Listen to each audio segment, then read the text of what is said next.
welcome back. In this tutorial, we're going to take a look at some tricks we can use in the piano roll to create a more realistic and live sound. In this first example, I've inserted an instance of Gareth and Personal Orchestra, which is VSTI. Let's go ahead and take a listen to the example, and while it's playing, notice that there is no velocity change going on. All of the notes being played are at the same volume. I have, however, inserted some reverb and compression to liven up the sound.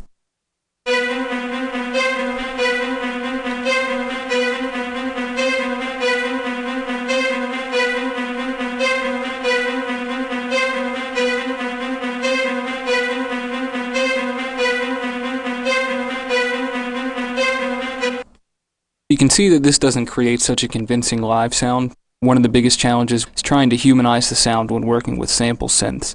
Our goal is to make the listener believe that those instruments were played and recorded by real people and not simply drawn out on a screen. Of course, this depends on the style of music that you're playing, but even if you're doing hip-hop or techno or some other electronic style that relies on synths and sampled drums, the techniques we'll be using here can greatly add to the flow of your track. So to start off with, what I want to do is play around with the velocity. In the piano roll, the velocity is drawn out here in this bottom part of the screen. Each of these green lines represents a note on that particular beat, and the horizontal line represents the length of the note, which is actually a cool new feature in FL7, so now you can kind of get a better overview of how long the note is and how they're matching up together here. And to change these, of course, all we have to do is left click and drag. And either create a fade when we right click and drag or just draw out when we left click and drag. So in order to try to get a more live sound out of this, let's go ahead and choose the select tool, and we're going to select all the notes on this B key.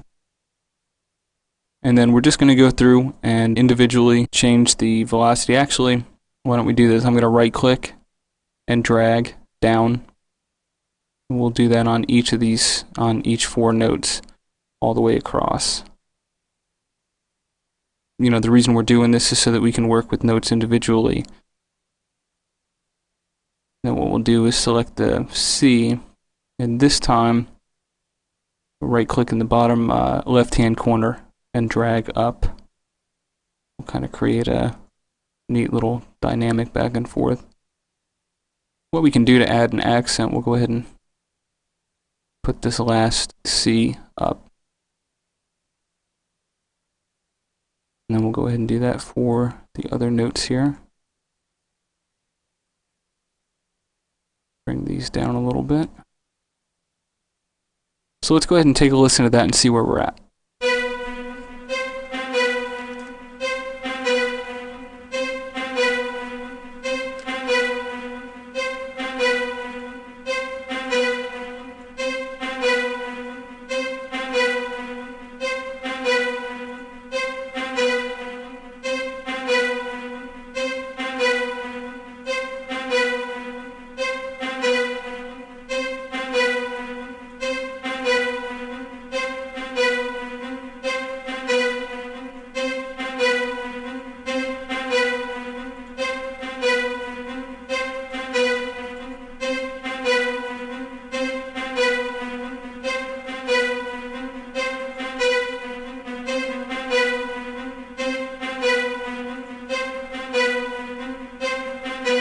So you can see how playing around with the velocity can create pretty interesting impact.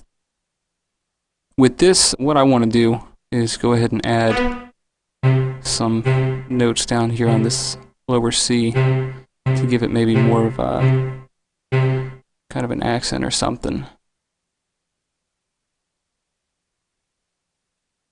What we'll do is just draw those straight across. Let's go ahead and take a listen to that.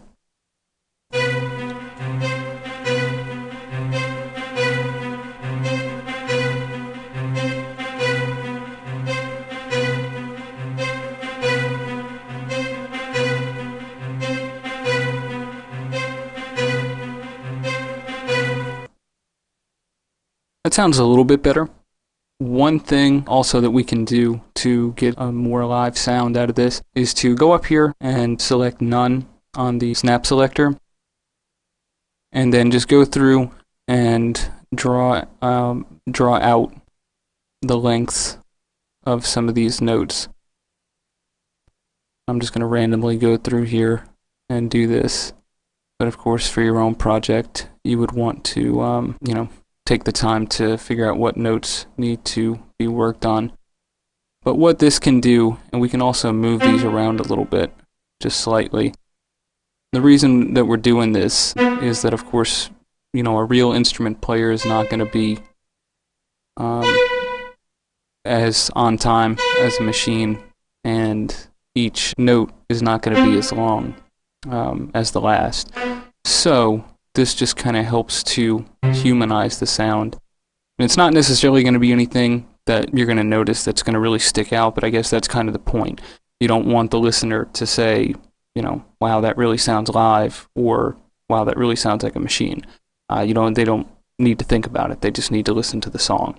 So again, moving little things here and there, when rolled into your whole project, will help it to sound a little bit more human. So let's go ahead and take a listen to that one more time.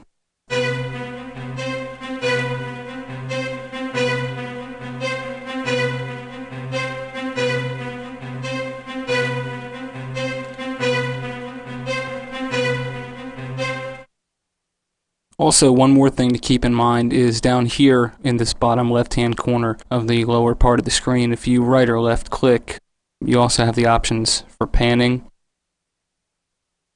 Let's see where these notes pan to.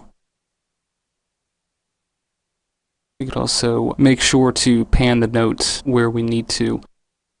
So in a sense, you see these were panned to the left. We could also go through and pan different notes to different places. With something like this, with this synth in particular, it has a range of different instrument sounds on it going up and down the keyboard. So this would be an example of where, you would want to pan the different notes to different areas. Another example I want to take a look at, and for this I'm going to take the tempo down, is using a sampler, in particular, trying to get like a roll kind of sound. And again, this goes with adjusting the velocity. Here I just have a snare sample loaded. You can see the velocity is all the same. But what I've done is, instead of just having it straight across, playing 16th notes and having a mechanical machine gun kind of sound, I've moved some notes down one key. You can see how it changes a little bit of pitch, and this is just because with the percussion instrument, the pitch changes depending on the pressure that's involved. For instance, when you hit a drum, it's not going to sound the exact same way every time. So this just alters the pitch slightly, and then also we can go through here and play around. So as I played this example, I'm going to play around with the velocity and see if we can't get this to sound a little bit better.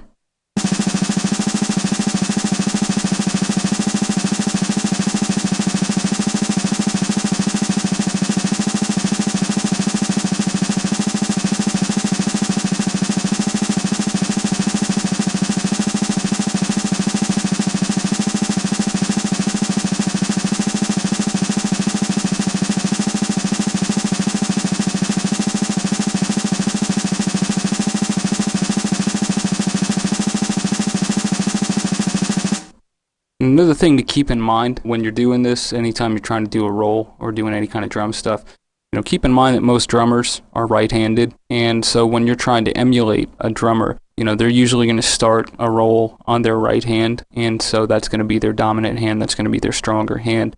So when you're adjusting velocity, you might want to go through and do every first and third note, or every first and fifth note if you're trying to do like a double stroke roll.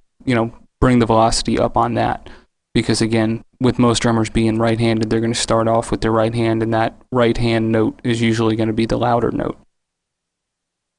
But you see there, we've got a little bit more realistic kind of sound, and just to give you an example of how you could use that, I've just got a little marching kind of beat thing going on here.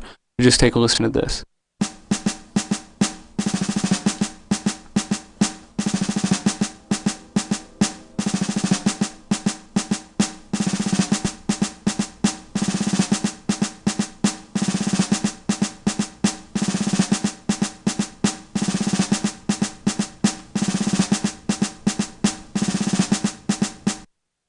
So again, that's just to give you an example of, how we can use velocity and also moving the, note down or up one in the sampler to kind of change the pitch. Also, one other cool thing while we're playing around with the piano roll, just to mention, is in FL7, there's this new option down here. You've got filter, resonance, cutoff frequency, and what we can do with these is just kind of play around too with changing some of these options. And what this is going to do, again, is when you're dealing with like a percussive instrument, the louder something gets, the higher it's going to seem in frequency. So what you can do is, again, play around with some of these settings, and for louder notes, maybe adjust the frequency.